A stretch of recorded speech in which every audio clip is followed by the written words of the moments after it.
안녕하세요. 제임스입니다.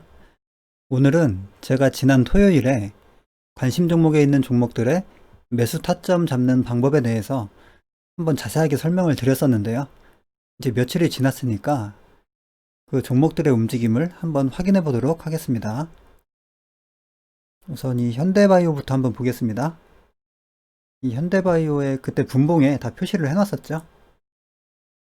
그때 당시에 제가 타점에 대해서 이야기한 그 날짜가 이 1월 8일이었거든요. 그때 이 부분에다가 이렇게 표시를 해놨었고요.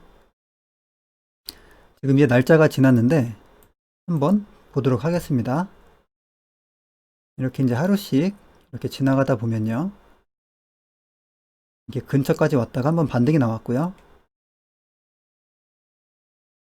더 이렇게 확대를 시켜보면 이 부분에서 반등이 나왔죠. 이 자리와 이 자리, 이 정도로 매수 타점을 잡아놨었는데 이 주가가 여기까지 내려오니까 바로 한번 크게 반등이 나왔습니다. 여기서 반등이 나온 이유는요. 그때 설명드렸듯이 이 윗구간에서의 반등은 이미 한번 나왔으니까 그 다음 타점으로 거래량이 크게 들어온 이 분봉을 기준으로 타점을 잡았었죠. 이 부분을 타점을 잡았었고 오늘 이 구간에 들어오자 주가가 크게 반응을 했습니다. 그 이유는 이 구간이 이 종목을 움직이는 세력들에게 그만큼 중요한 가격대였다는 것을 증명을 해주는 거죠. 그래서 이 종목은요. 이쪽 24,000원 이 부근에서 크게 반등이 나왔고요. 그 타점을 잡은 그 원리는 이쪽에 있던 이 거래대금에 있었고요. 그리고 오늘 박셀바이오가 상당히 크게 반등이 나왔죠. 이것도 마찬가지로 이 8일까지 여기까지 진행이 되었을 때 제가 이 구간 거래대금이 가장 크게 들어온 이 분봉상 거래대금이 가장 크게 들어온 이 구간을 기준으로 이 매수 타점을 잡았었고요. 이제 현재 진행된 상태에서 이 주가를 확인을 해보면요. 주가가 이렇게 진행이 되었죠. 이렇게 진행이 되다가 이렇게 되었죠. 이 구간을 한번 확인을 해보면요. 여기하고 여기죠. 이것도 보시면은 이 주가가 이렇게 움직이다가 이 구간에 들어오니까 갑자기 반등을 하죠. 크게 거의 30% 정도 그 이상 반등을 한 것 같습니다. 이것도 마찬가지로 이렇게 돈을 쓴 누군가가 이렇게 큰 돈을 쓴 이 구간은 더 이상 밀리기 싫어하는 이 이하로 주가를 떨어뜨리기 싫어하는 누군가가 의도된 움직임이라고 볼 수가 있습니다. 여기까지 지나서 이야기를 하는 게 아니고요. 이때 당시에 1월 8일에 미리 보고 이야기를 드렸었죠. 그래서 박셀바이오가 이 구간에 들어오자 크게 반등이 나온 거고요. 그리고 또 다른 종목, 이 알체라라는 종목도 있었죠. 이 알체라도 여기까지 8일까지 진행이 되었을 때 여기로 타점을 잡아놨었고요. 약간 보수적으로 타점을 잡아놨었는데요. 요거를 이제 확대를 해보면 여기까지 오고 반등이 나왔습니다. 여기하고 이 구간으로 잡아놨었는데 주가가 요만큼 하락을 하다가 여기에서 크게 한번 반등이 나왔고 그 이후에도 여기서도 반등이 나왔고요. 또 떨어지자 여기서 또 반등이 나왔죠. 그리고 아직까지도 여기서 더 내려가지 않으려는 그런 움직임이 나오고 있습니다. 이 종목도 마찬가지로 이 가격대가 이 종목을 움직이는 어떠한 세력, 누군가에게는 이 이상으로 내려가기 싫어하는 그런 가격대라는 거죠. 그래서 여기에서 계속 반등이 나오는 거고요. 그 원리는 마찬가지로 이 구간에서 들어온 이 거래대금에 있습니다. 그때 매수 타점 잡는 방법을 8일날 자세하게 한번 보여드렸고요. 그리고 또 하나기술이 있었죠. 이 하나기술도 이 8일까지 진행된 모습을 보고 이 분봉을 기준으로 이 구간에 들어오면 주가가 반등을 할 것 같다. 이런 식으로 이야기를 드리고 이렇게 표시를 해놨었는데요. 이 주가의 흐름을 보면요. 여기에서 이렇게 진행이 되고요. 이 구간에 들어오자 반등이 나왔습니다. 이게 작은 반등 같지만 거의 10% 정도 그 정도 반등이 나온 겁니다. 이 종목도 마찬가지로 누군가가 돈을 크게 쓴 이런 구간 있죠. 그리고 이 구간하고 그 구간을 이용해서 매수 타점을 잡았던 거고요. 현재 며칠이 지난 시점에서 확인을 해보니 이 구간이 의미가 있는 구간이었다. 이게 지금 현재 시점에서 확인이 되고 있는 거죠. 그리고 다른 종목도 한번 보겠습니다. 이 아남전자 같은 경우에는 이 구간을 타점으로 잡아놨었는데 여기까지 하락이 하지 않았고요. 만약에 하락이 왔다면 반등이 나왔겠죠. 지금도 이렇게 계속해서 하락하지 않는 모습을 보여주고 있습니다. 그리고 성우하이텍은 이 종목 같은 경우는 그 기관의 수급이 계속해서 이어지면서 내려오지 않고 계속 우상향 추세를 그리고 있습니다. 수급이 들어오는 테마주에 추세적인 상승 흐름으로 가고 있는 거죠. 수급주 설명드릴 때 한번 설명을 드렸었고요. 에이테크 솔루션은 이거는 그때 당시에 타점까지는 잡지 않았었는데요. 이 종목은 계속 기다리고 있습니다. 이 종목도 마찬가지로 한 가지 힌트를 드리면 이 부분이 거래대금이 많이 나왔죠. 그러면 좀 넓게 설명을 해드리면 이 구간에서 반등이 나오지 않을까 이렇게 생각이 됩니다. 일봉상 추세가 지금 굉장히 강하게 상승을 하고 있는 추세고요. 거래대금도 계속해서 증가가 되고 있죠. 굉장히 강한 종목의 흐름으로 가고 있습니다. 그리고 조정을 받을 때는 거래대금이 거의 안 나오고 있습니다. 이 상승할 때에 비해서. 그렇기 때문에 이 종목을 지금 좋게 보고 있고요. 이 구간에 들어오면 어떻게 움직이는지 한번 또 날짜가 지난 상황에서 나중에 확인을 해보면 좋을 것 같습니다. 그리고 신성델타테크가 있었고요. 이 종목의 타점은 이 구간으로 잡아놨었는데요. 여기를 자세하게 보면요. 여기서부터 그 다음 번까지 여기서 돈을 많이 썼었죠. 그래서 이 구간을 매수 타점으로 잡아놨었는데 이렇게 보면요. 날짜가 지나고 나서 보면은 여기까지 하락을 하지 않고 여기서 돌렸죠. 이것도 여기까지 오지 않았지만 돈을 쓴 구간을 자세하게 보면 이렇게 이 구간에서 돈을 쓴 구간입니다. 이 구간. 이 밴드가 넓기 때문에 좀 낮췄던 거고요. 이 구간 안에서 이 세력들은 더 이상 밀리기 싫기 때문에 반등이 나온 거고요.